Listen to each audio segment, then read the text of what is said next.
hay una serie de plantas que son alucinógenas, desde el peyote, los hongos, setas, como la manita muscaria, como la ayahuasca, etc. Y todas ellas tienen el denominador común de producir un efecto alucinógeno.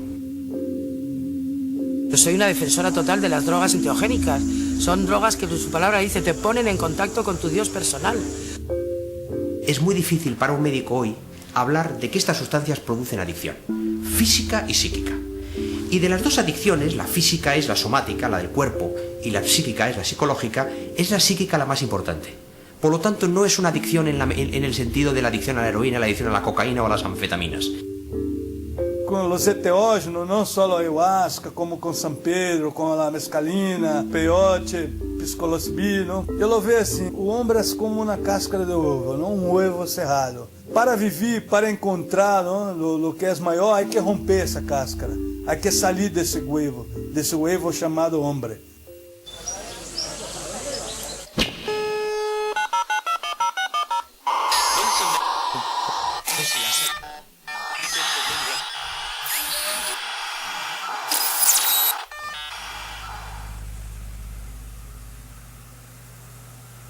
El fin de semana realmente fue encantador, como de costumbre, y lo mejor de todo es ver que cada año somos más gentes las que acudimos a citas parecidas.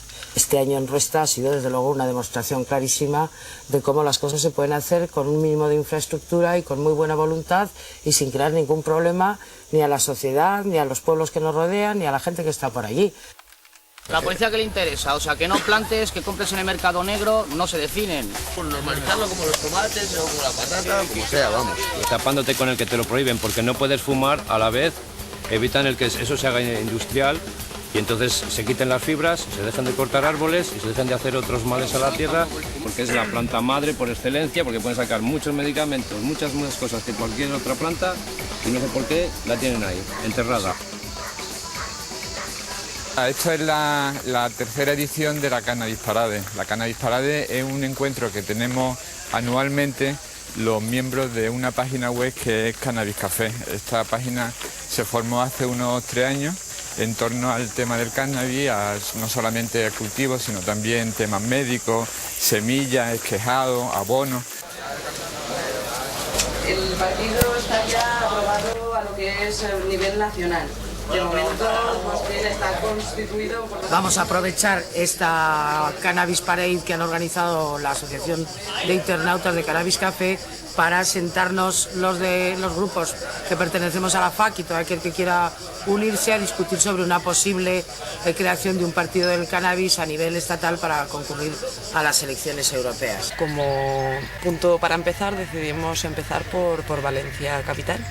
Y en 15 días desarrollamos una campaña electoral en plan callejero por las zonas de gente joven, de bares, y en 15 días conseguimos 4.177 votos en el municipio de Valencia. A mí mucha gente reconoce que la marihuana les ha cambiado la vida desde el punto de vista que ya no solo les atrae fumar, sino que lo que les atrae es cultivarla y ver cómo crece una nueva vida y cómo florece y cómo eso va para adelante y toda la bondad que todo ello lleva alrededor. La manita muscaria es una seta que crece en bosques de alrededor a partir de 800 metros, 1000 metros. Es una seta que crece en simbiosis con determinados árboles. La amanita muscaria, concretamente, suele crecer en simbiosis con los abedules, con el pino negro, básicamente con estos árboles. Es una seta que se ha asociado tradicionalmente a los enanitos, a los gnomos, a estos seres mágicos. Su principio activo se llama la muscarina y la muscarina va a actuar sobre un sistema que llamamos colinérgico. El efecto de la muscarina es muy diverso, muy amplio, puesto que afecta al funcionamiento de las vísceras, al funcionamiento del corazón, al funcionamiento, por ejemplo, de la apertura o cierre de los vasos, de la frecuencia cardíaca, etc. La precaución es conocer exactamente la dosis para que sea psicoactiva en el sentido deseado, sin que llegue la toxicidad a producir daños mayores, como por ejemplo un coma muscarínico, una pérdida de sentido, etc.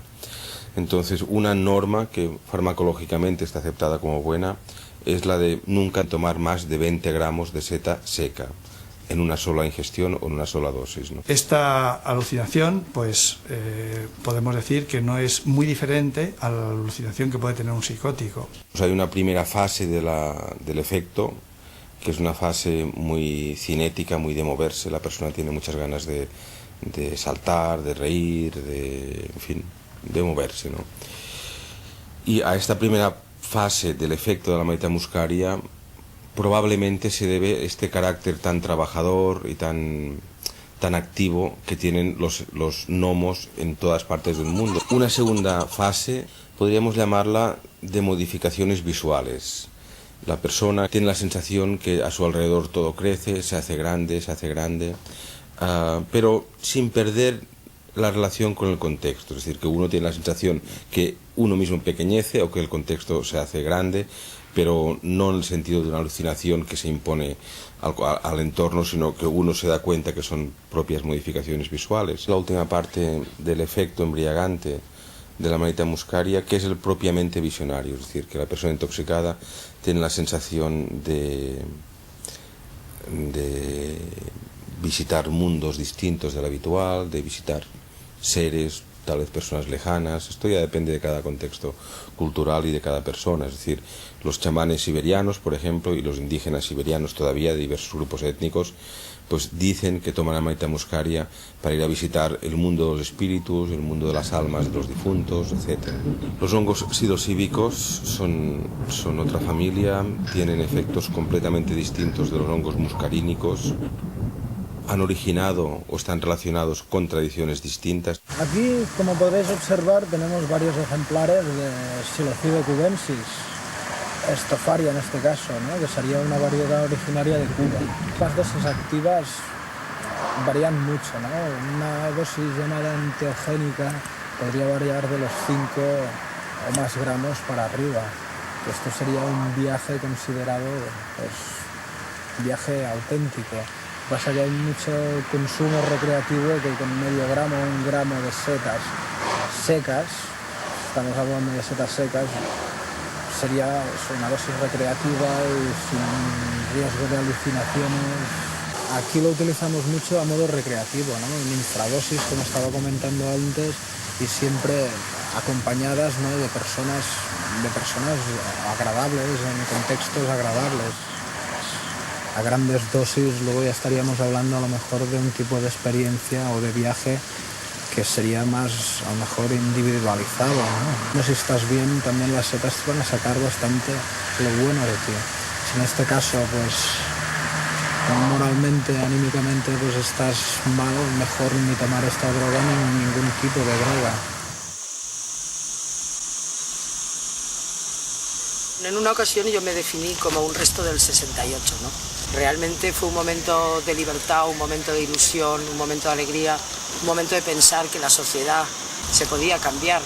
Yo entonces tenía 20 y tantos años, yo ya entonces fumaba marihuana, ya la había visto plantada en Madrid, en jardines madrileños, y me pareció que realmente que podíamos cambiar un poco la sociedad. Y hoy me pregunto, ¿qué ha sido de todos nosotros?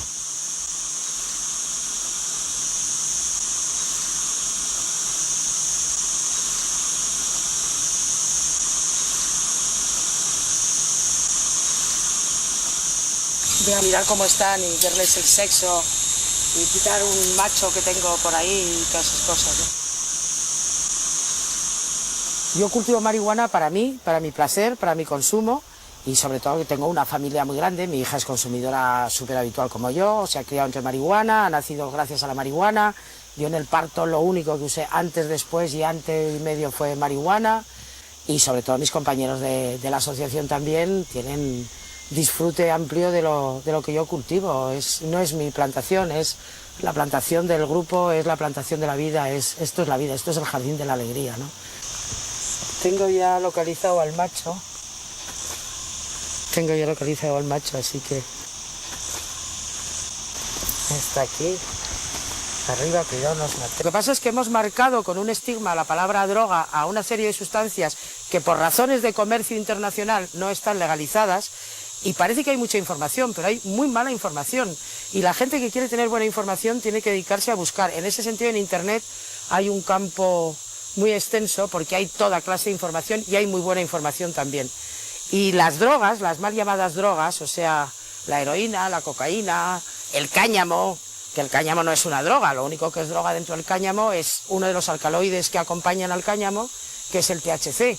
Y esa es la única sustancia que es una droga ilegal y es por la cual se prohíbe todo. Pero esas son unas razones que están al margen de las drogas. La prohibición del cáñamo no tiene nada que ver con la ética ni con la moral, no tiene que ver nada más que con el dinero. Qué tonta, ahora no lo encuentro.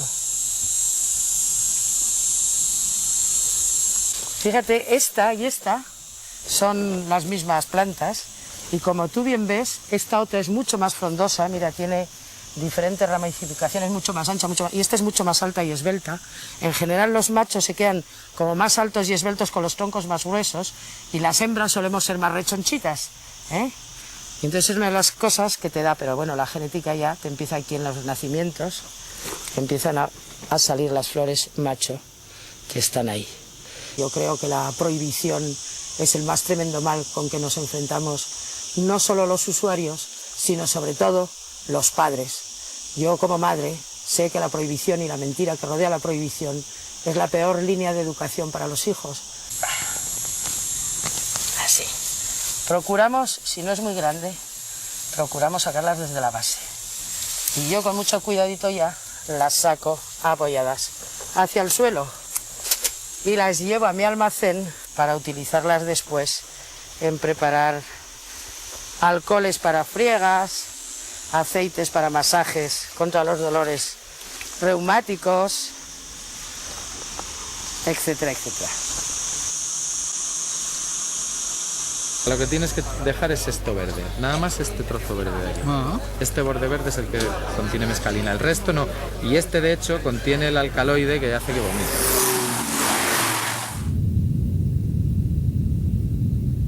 Todo esto viene de zonas de Valencia, de zonas de aquí más costeras, o sea, de zonas más del Mediterráneo donde el clima es un poquito más bueno. Y en Canarias también hay muchos. Estos son unos Trichocereus peruvianus, una variedad nombrada la Blue Form y es originaria de la zona de Ecuador, Perú, Bolivia. Son cactus, todos ellos provienen de esquejes, de plantas que tienen unos 30 años, ¿no? Que fueron plantadas por aquí pues, hace unos entre 25 y 30 años. Y ahora son de un tamaño de unos 5 metros de altura aproximadamente y de los cuales les cortamos las puntas para poderlos reproducir. San Pedro sería un nombre genérico, ¿no? Popular, que se le da a diferentes variedades de este tipo de cactus, ¿no? Hay Trichocereus pachanoi, Trichocereus peruvianus, Macronomus, Britchesis, y todos son muy parecidos, ¿no? Y pues, les denominan San Pedros. También dicen que era porque San Pedro guardaba las llaves del cielo, ¿no?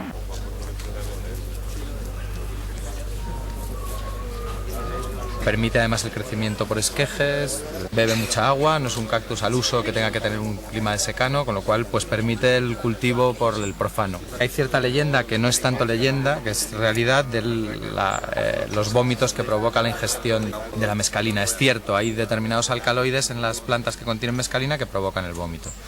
Para evitar esto lo que hacemos es intentar que la parte que nos comamos del cactus sea exclusivamente la parte que contiene mescalina, que en este caso y en este cactus es la parte verde. La piel más verde que se ve, se desecha lo blanco, el cuerpo del cactus y sobre todo, y lo más importante, esta piel blanca, el pelagio, que es la que contiene dicen que contiene el alcaloide emético, el que provoca el vómito. Insisto en que esta es la parte que hay que desechar.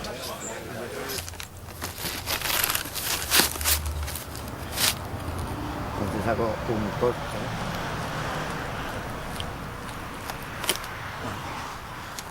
Bueno, ahora una vez tengo el cactus ya cortado, les realizo unos nuevos cortes en la parte inferior, también así en forma como si afilara un lápiz, para que también se sequen aquí y puedan enraizar mejor.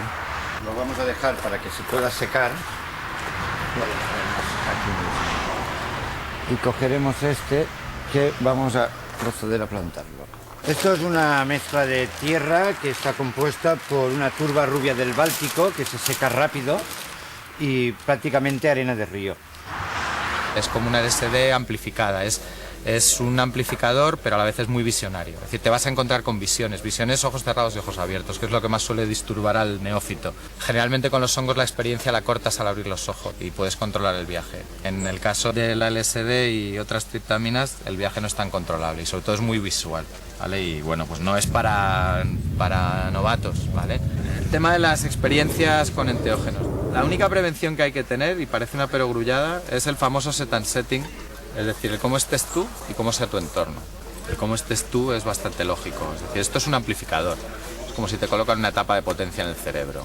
Igual que amplifica el sonido de los pájaros, la música te parece algo increíble, los colores, también los malos rollos. Si tú tienes algo que te está rondando la cabeza, pues igual le da al cactus o a lo que sea por agarrarse a ese algo y te da el mal viaje. Creo que hay gente que no le gusta perder la cabeza, eso es algo muy típico y muy occidental.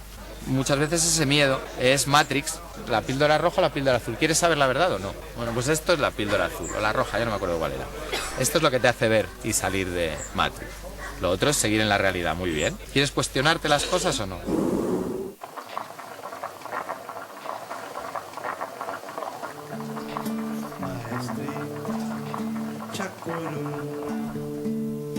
Ensina as leis que governam em la selva. Mostra-nos as leis que governam em la selva. Maestrito, La ayahuasca le llaman la liana de la muerte por la própria experiência de tomar a ayahuasca mesmo. Porque creio que quando uno diz que a ayahuasca lhe correu, que tem uma experiência, essa é a experiência que digamos de iniciação, de entrar neste mundo, nessa estranha realidade, não? Há também muito a sensação da morte.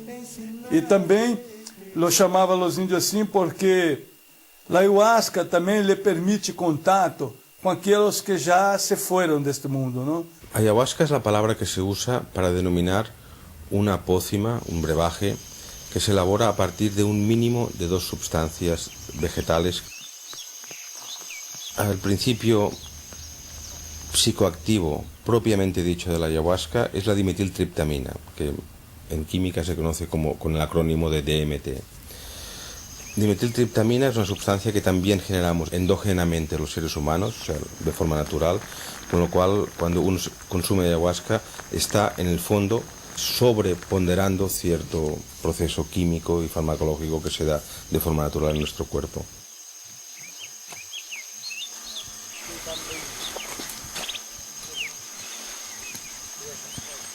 El otro ingrediente es alguna planta o alguna semilla que contenga algún inhibidor de la monoaminoxidasa.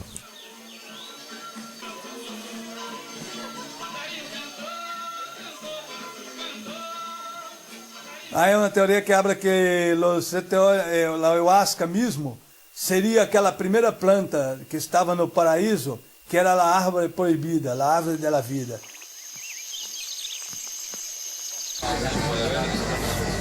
Se la habrá llevado.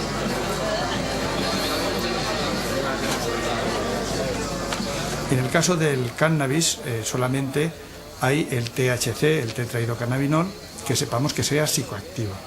Pero además de eso hay otros 70 principios activos y cuando se queman, esos 70 pueden aparecer otros 400 principios activos.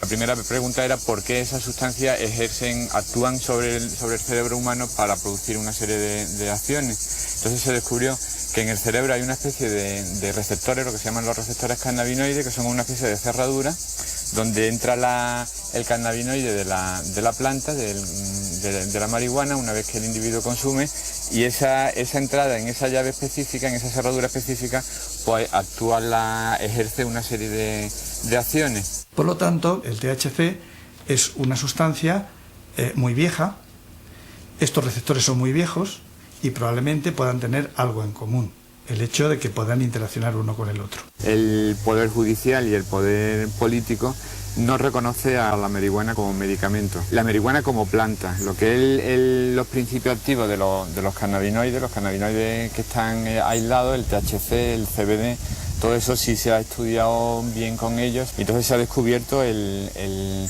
beneficio terapéutico que tienen esas sustancias. Muchas veces es que me cuesta trabajo creer de la mejoría que tiene y sobre todo lo sorprendente que es ver una señora de 70 años que nunca ha fumado tabaco, que nunca por supuesto ha fumado porro, que incluso ha pensado que los porros, pues eso, que es una cosa muy mala, que es una droga maligna que te lleva a violencia y a drogas más peligrosas, y que te reconocen que le va de maravilla, que muchas veces tienen que dejar la medicación normal que están tomando. Van a tener dos caras de la misma moneda. Una cara que podemos decir negativa, como droga de abuso, estamos hablando del hachís, de la marihuana, van a tener la cara negativa y van a promover una serie de cambios indeseables en la memoria, en la motricidad, en distintos aspectos. Pero también podemos obtener la otra cara de la moneda, en sentido positivo. De modo que los cannabinoides potencialmente pueden tener un uso terapéutico y ser útiles en el aumento de la memoria, en evitar, por ejemplo, tumores malignos, alteraciones en la motricidad, los tratamientos antiparkinsonianos. A mí me ha pasado pues gente que me dice, no, yo es que no me quiero drogar, y me enseñan el brazo y la vena como si el cáñamo fuera una sobredosis de cualquier tipo de inyectables, ¿no? Pero no es necesario fumar si no se quiere, puesto que uno de los pocos contraindicaciones que tiene la marihuana es el fumar. Fumar cualquier tipo de hierba crea una combustión y esa combustión obtura los pulmones. Entonces hay muchas formas de beneficiarse de los alcaloides de la marihuana y del cáñamo en general sin necesidad de fumar. Las dos principales vías de extracción de los alcaloides del cáñamo son bien por una materia grasa, como puede ser la mantequilla, o bien a través de un alcohol, como puede ser este alcohol de destilación casera. Yo suelo poner un promedio de 20 gramos de buenas flores en 1 litro de un buen aguardiente o de un buen alcohol. Las dejo a macerar dentro de esta botella bien cerrada en un lugar oscuro y las saco, a ser posible, 2 veces al día. Las agito bien para que se disuelvan todos los alcaloides y las vuelvo a dejar reposar hasta la siguiente toma. Dependiendo luego para qué las quiero usar, les añado diferentes otras especies según sean para dolores reumáticos o artríticos, o sean para dormir.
El chamán es el individuo especialista en hacer de puente entre el mundo de los espíritus o de los poderes invisibles y, propiamente hablando, el mundo de los humanos. Entonces el chamán viene a ser un individuo inspirado, visionario, carismático, generalmente muy experto en estados modificados de conciencia, en el manejo de las emociones, en el manejo del alma humana, de la psique humana. Hay muchas formas de plantearse el tomar la ayahuasca. Hay que verla dentro de un contexto, como una herramienta. Y como tal, pues lógicamente lo importante no es tanto el qué cantidad se toma o si se toma ayunas o si se toma después de haber comido o si se toma de blanco o si se toma de verde. Creo que lo más importante de todo quizá es elegir la acompañado con quien la tomas. Si yo tomo ayahuasca con Tulio, por ejemplo, me encuentro en una situación donde no tengo que estar a la defensiva o donde no tengo que estarme protegiendo de nada. Sí, no es una cosa como para andar jugando. No se puede tomar así indiscriminadamente. La ayahuasca es una cosa que hay que tomarla muy bien, sabiendo cuándo, cómo, con quién Y luego, claro, procurando ir afinando las dosis, porque cada cual tiene sus dosis. Sí. Un buen chamán mira a los ojos y sabe más o menos, bueno, aparte del peso y eso, que también se tiene en cuenta lo que necesita cada cual, ¿no? Entonces también pregunta, ¿no? Tulio a veces nos pregunta, ¿cuánto quieres? Uno parece ser que se distrajo y abrió la boca inconscientemente y se convirtió inmediatamente en un tigre. Pero así. Porque es que lo ves. O sea, realmente es que el individuo que está poseído por esta fuerza la manifiesta abiertamente. Sí, aparte de rugir y de hacer ademanes de tigre, o sea, de atacar, hacer que ataca, es que se le puso... él tenía su cara humana, indudablemente no era ningún tigre, pero no sé si inconscientemente o qué, se le formó como un pico aquí con el pelo, un pico que le daba todo el carácter de un felino, todo el carácter de un felino. Y le duró hasta el día siguiente y estuvo un poco zombie 2 días más. Yo no sé, yo creo que es sencillamente que uno se siente inundado por las fuerzas del inconsciente, ¿no? O sea, que hay algo muy básico que se apodera de ti. Ellos tenían un vacío, o sea, había un momento en que ellos desaparecían del mapa y aparecía el tigre en su lugar. Era una sustitución auténtica de personalidad. No solamente era peligroso espiritualmente hablando, o que lo estaba pasando mal, o que todo eso, que además estaba ahí, sino que es que realmente yo lo veía como un peligro físico, o sea, como yo sentía la posibilidad de ser agredida por esta persona, ¿no? Puede tener un efecto relativamente permanente o incluso absolutamente permanente. O sea, puede ocurrir desde que estás una temporada, pues como le pasó a este chico, haciendo una conducta un tanto, digamos, extraña, a pasar a mayores y quedarte colgado para toda la vida. En determinadas personas prepsicóticas puede descubrir un brote psicótico que ya se hace permanente. Naturalmente para eso tienes que ser un prepsicótico, ¿eh? Lo que se está haciendo bien es que somos muchos y dentro de que somos muchos poco a poco se va acercando todo tipo de personas y necesitamos utilizar mucho las opiniones de muchos consumidores que son gente conocida en el mundo del arte, escritores y gente de cine y gente de teatro y pintores que son consumidores habituales, pero que como ellos no tienen ningún problema en encontrar lo que desean, pues salir del armario es un poco... Y entonces lo que no se está haciendo bien es hacer una labor conjunta de todas las asociaciones, dejarnos de pequeñas rencillas personales, de pequeños celos de grupo y de intencionalidad. En realidad todos tenemos el mismo interés, normalizar la planta del cáñamo. Es inaudito que tengas permiso para fumar si plantas, o sea, no estás comprándolo en el mercado negro. Se supone que lo que a ellos les interesa es quitar el mercado negro, pues les interesa que dejar plantar, ¿no? ¿Por qué no lo hacen? Gracias a Dios puedo comprar cantidad un poco más grande para no tener que desvelarme, ¿no? Para que la gente no me tenga que señalar, mira, es que este está en tal sitio comprando porque es que resulta que fuma. Que no haya necesidad de ello, ¿no? Que pueda ir y fumar calidad, ya que la pago. No estar fumando mierda porque, no sé, unos señores hipócritas con historias más gordas que tapar necesiten esto en las noticias pues para tapar esas cosas. Si te digo que no quiero que salga mi cara es porque trabajo cara al público. Entonces, ¿qué quieres? ¿Que alguno pinche un día tu canal y me vea como su colega del comercial se fuma porros? Pues no. Vienes aquí, hay bastante gente, pero no salen del armario, no hay un mogollón de gente que fuma a escondidas, que por trabajo o por lo que sea, ¿no? Por su vida social, pues... El trabajo es el trabajo y yo no sé los demás, pero yo lo valoro mucho. Tengo un trabajo que me gusta, ¿sabes? Y no me la juego por nada. Igual que no me fumo un porro antes de ir a trabajar, ni durante el trabajo. Vivimos una hipocresía tremenda porque señalamos, etiquetamos y todo lo demás está hecho, ¿no? El ocultar la realidad de pues no de esto, de todo, ¿no? Pues véase programas basura, véase fútbol y en cambio pues esto, ¿cachis? Algo que mata a gente, efectivamente, no más, no menos que pueda matar el alcohol o que pueda matar la guerra. Pero bueno, somos ilegales, porque esto es ilegal. Otros están enganchados a los culebrones o al bingo, cada uno está enganchado a lo que le toque, al coñac, ¿no? Yo fumo.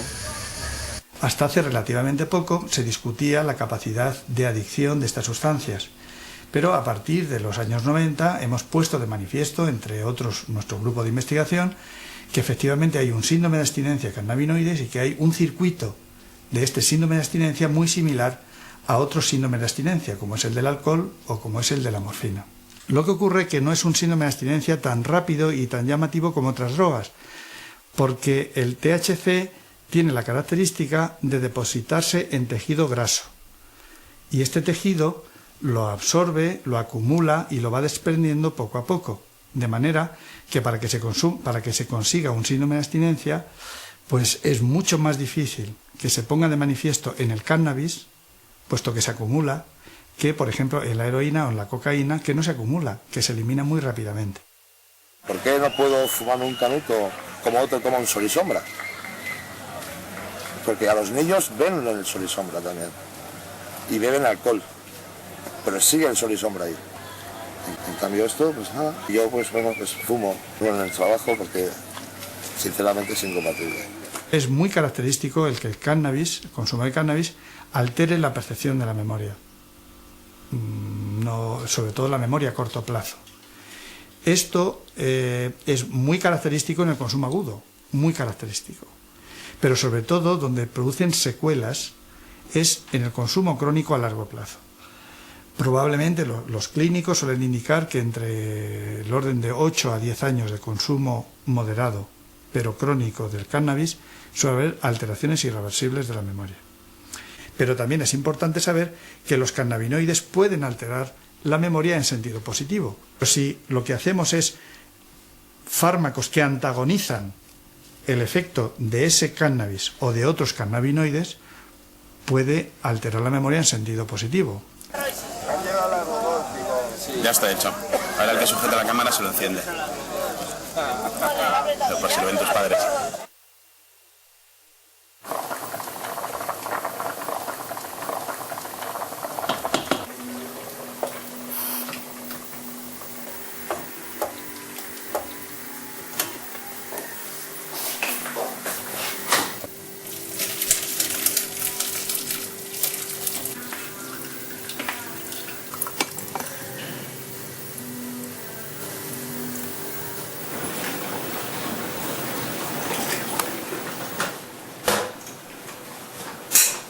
Salimos de Madrid, un grupo de amigos, y venimos aquí a Campillo de Ranas a tomarnos un San Pedro, una medicina como dicen algunos, y a descansar y a meditar un poquito.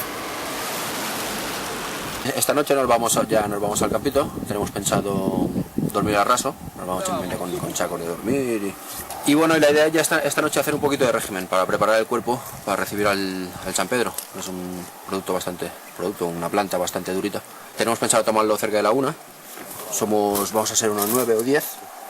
La mayoría ya han tomado, hay unos cuantos que aún no. Y los que ya han tomado, pues vamos a estar vigilando un poquito a los que no. O sea, cosa que les dé un poquito de ansiedad, un poquito de nervios. Vamos a ayudarlos a llevar la respiración, a llevarlos un poquito también, como dicen algunos, por el mundo de los espíritus. Ya verás que aquí hay unas cuantas vertientes. Una vertiente más espiritual, otra vertiente un poquito más científica. Que bueno, creo que buscamos todos lo mismo, pero por diferentes caminos. Ahora estoy esperando al resto de la gente, que son unos capullos, no lo puedo decir, ¿no? Pues esperaba. ¿Qué te dice? ¿Pero qué dice? El bule cada vez está más joven, colega, te bulico. Tú sabes qué trae a la...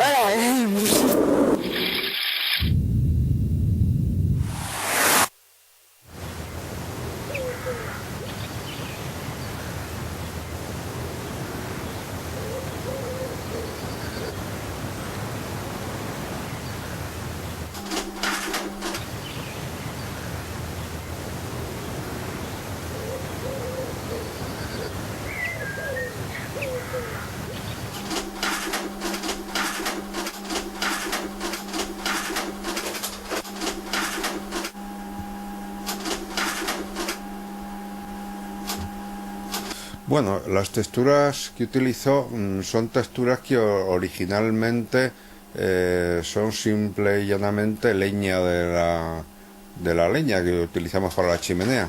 leña de encina concretamente. En estas texturas yo encuentro que hay un lenguaje. Algunas de las fotos con las que me voy encontrando son un poco, de alguna manera, vivencias que en su día tuve también con ayahuasca. Es lo que decía Tulio acerca del niño, acerca de la muerte, en el sentido de que es empezar de nuevo otra vez todo, ¿no? O sea, colocarte en una situación en la cual tú no estás condicionado. ¿Por qué? Porque te presenta un universo en el cual no tienes patrones de comportamiento, de ubicación. Y esto te obliga a reconsiderar de nuevo las cosas. Y esto tiene en sí mismo una función muy terapéutica, yo diría más que terapéutica, creativa.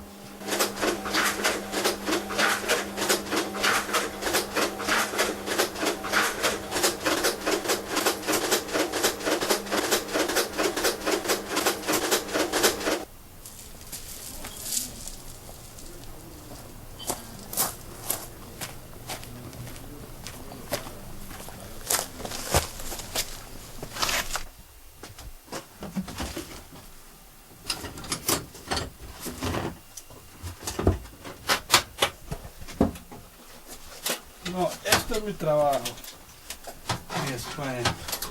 Trabajo que hago en Brasil. Trabajo con artesanía, ¿no? Hago artesanía en plata, orfebrería de ustedes. Y con las pedras estas semipreciosas. Pedras de Brasil, pedras de mi provincia, de ahí mismo onde nací.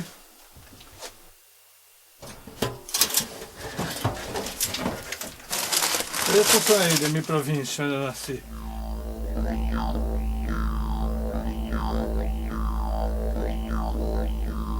Al hablar de la ayahuasca, del efecto de la ayahuasca, estamos llegando a los límites de la propia ciencia. O sea, la ciencia nos sirve para explicar todo lo que ocurre en el cosmos. Y ningún científico serio pretende que la ciencia lo explique todo. Entonces, el mundo de los espíritus, de los poderes invisibles, del alma de los difuntos, no es un mundo al cual la ciencia tenga acceso, por lo menos de momento.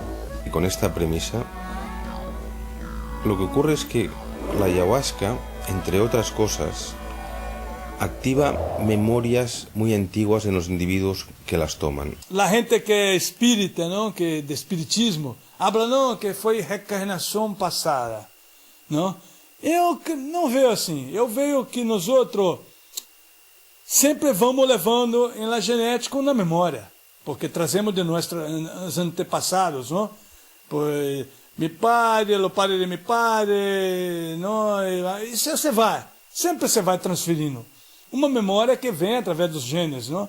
Por otro lado está el hecho de que, de una forma también indiscutible, cada ser humano contiene en sí mismo toda la historia de la humanidad. Pero en muchos casos lo antiguo no desaparece, sino que se queda soterrado por lo nuevo que va apareciendo. Es decir, nuestro neocórtex, el cerebro, no ha hecho desaparecer capas más antiguas, sino se ha sobrepuesto a ellas, pero siguen existiendo estas capas más antiguas de carácter instintivo. De repente tú te ves num tempo muito antigo, com roupas distintas, coisas que te vêm assim na cabeça e fala, pô, que coisa, parece uma película de coisa antigua e que pasa, né? Este sería un punto en el cual las creencias de carácter espiritual o religioso tal vez a algún momento coincidan con la ciencia, si la ciencia puede llegar a demostrar que efectivamente estas visiones de carácter arquetipo o cosmogónico que a veces aparecen bajo el efecto de la ayahuasca se corresponden con rescoldos de memoria que cada uno lleva dentro, ya que, como decía Jung, todos llevamos un saurio dentro, porque nuestra historia como seres vivos ha pasado en algún momento por ser saurios. En la ayahuasca le chamamos memória divina, não? Memória divina. Uma memória que está muito mais além de todo.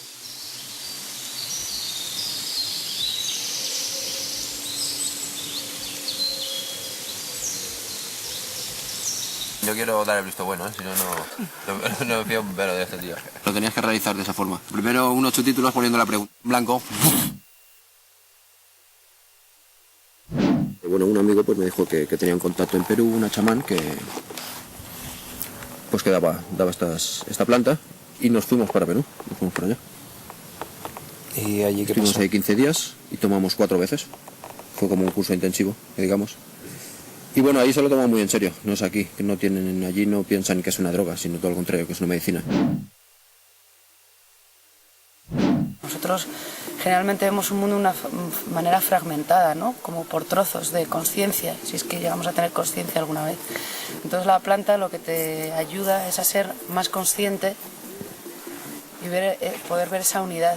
Lo que busco tomando este tipo de sustancias, por un lado es descanso de la mente, o sea, creo que funciona, que es contra el estrés y contra el cansancio de la mente. Y por otro lado, yo supongo que un poquito de análisis, para conocerme a mí mismo, o sea, es una forma de reconcentrarte durante 8 horas en unos cuantos temas en concreto. Y si consigues llevarlo un poquito hacia los temas que tú quieres, pues yo creo que consigues eso, análisis. No crea adicción, es algo que es duro de tomar, no tiene buen sabor y es puede ser una experiencia fuerte. Nuri es bailarina, ahí hay un informático, un realizador de publicidad y televisión, una ingeniera aeronáutica, una profesora de educación especial, una directora de arte y un kinky y otro director de arte. Y graciosos.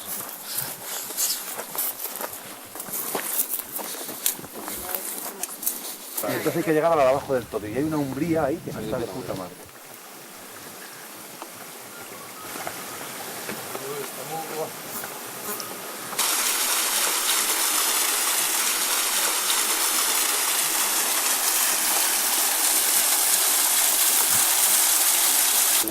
Así arranca.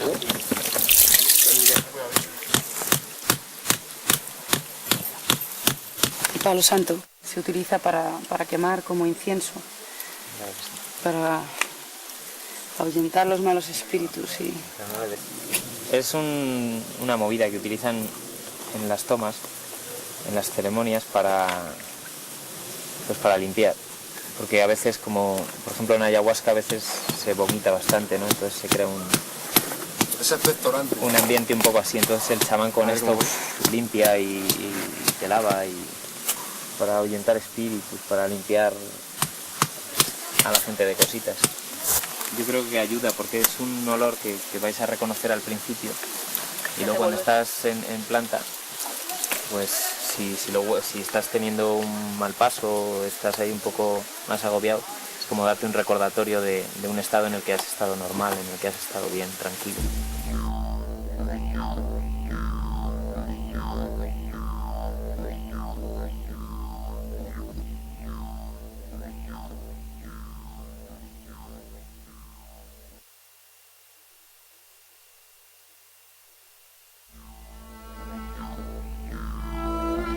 Si las puertas de la percepción se depurasen, todo aparecería a los hombres como realmente es, infinito.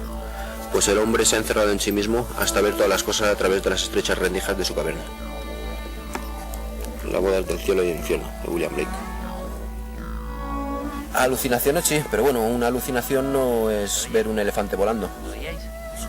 Una alucinación, sobre todo con mezcalina o con psilocibina, suelen ser simples colores, formas geométricas. A lo mejor un momento de formas humanas o templos, pero yo creo que son simples formas, todo lo demás lo pone en la mente. Pero es tranquilo, o sea, no es así, oh, qué subidón, o sea, no es una droga, es algo mucho más tranquilo, te va mostrando poco a poco, te va enseñando, te vas metiendo. Es que no lo llamaría droga, yo lo llamaría medicina.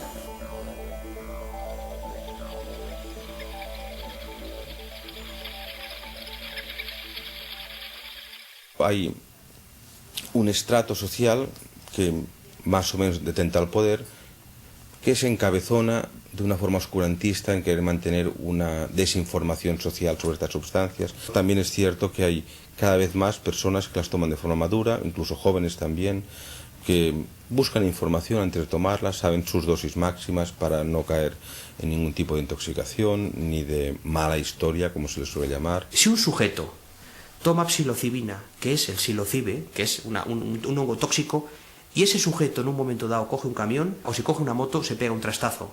También no se pega el trastazo si bebe una copa de alcohol. Pero ya tenemos abiertas las puertas del tabaco y del alcohol.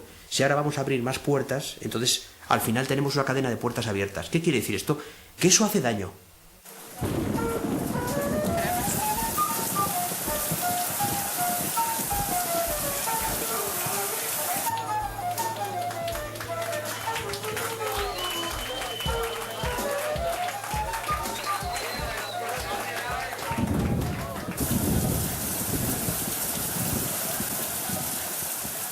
La primera vez que tomé setas lo importante fue que lo tomé con alguien que ya lo conocía, ¿no? Entonces él estaba conmigo y estábamos en el campo, me lo tomé, digamos, como preparado con una persona que lo sabía, me lo tomé en ayunas y no es nada que te asuste, que hay gente que lo toma la primera vez, lo que no hay es que abusar.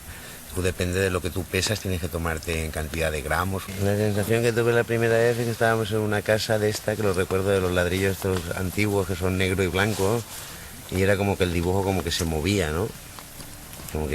Como si hubiera agua encima.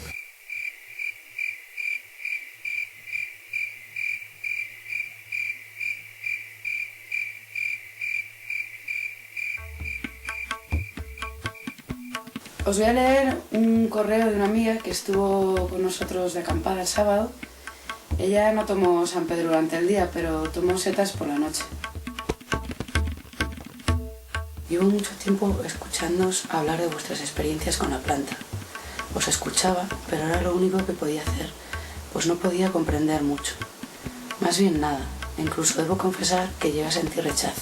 Mi toma de las setas fue algo bastante inconsciente y supuso una de las experiencias más duras que he vivido. De la primera parte no puedo acordarme mucho.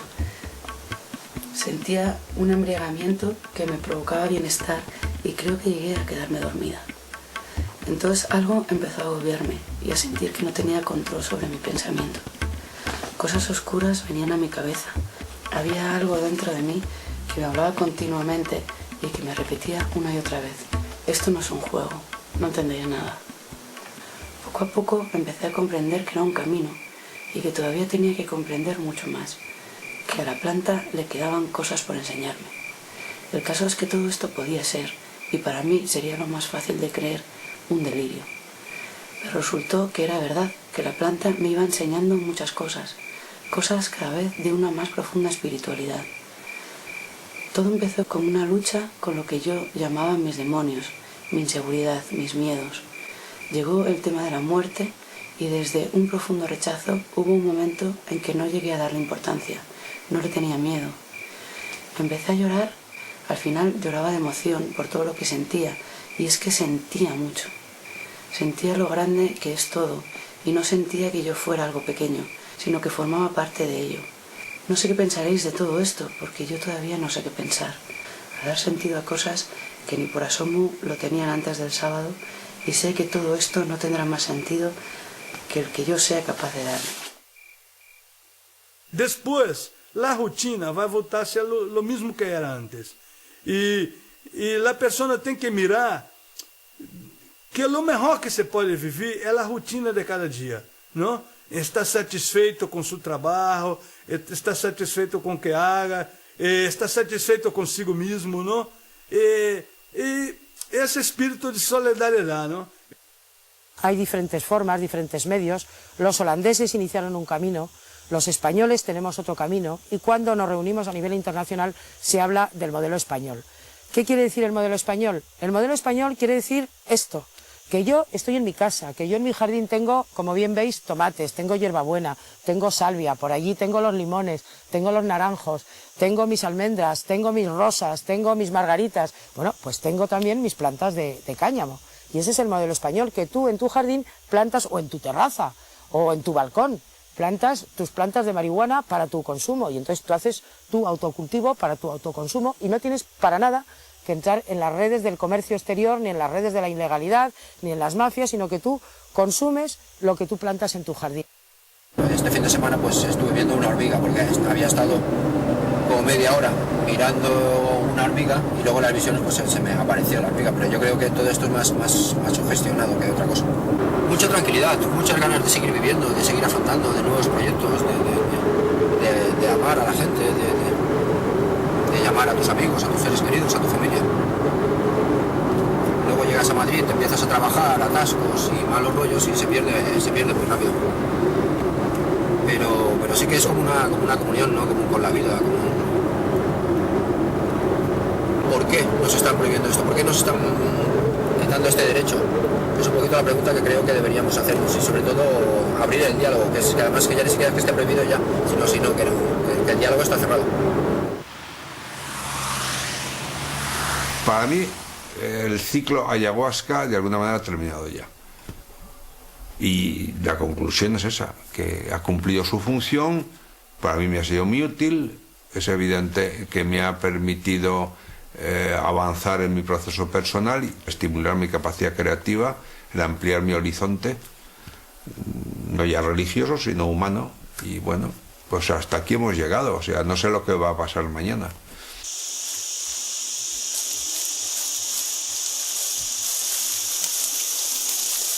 Lo esencial es que aprendes a conocerte a ti mismo, que aprendes tus límites, tus fronteras, hasta dónde eres capaz y hasta dónde no eres capaz. Sobre todo aprendes a aceptarte a ti mismo, con tus mezquinerías, con tus tacañerías y con tus generosidades. Y ahí es donde nos enfrentamos con nosotros mismos, y ahí es donde la tradición judeocristiana nos han hecho hacernos dolientes y pecadores y culpables. Y cuando tú superas un momento de eso, sabes que ni eres pecador, ni eres culpable, ni tienes por qué rendirte a las evidencias de que eres un ser humano y por lo tanto tienes momentos de grandeza y tienes momentos de decrepitud. Cada persona es libre de hacer con su cuerpo lo que le venga en gana. Por lo tanto, perseguir a 4 personas o a 6 porque se reúnen a tomar infusiones de ayahuasca me parece patético.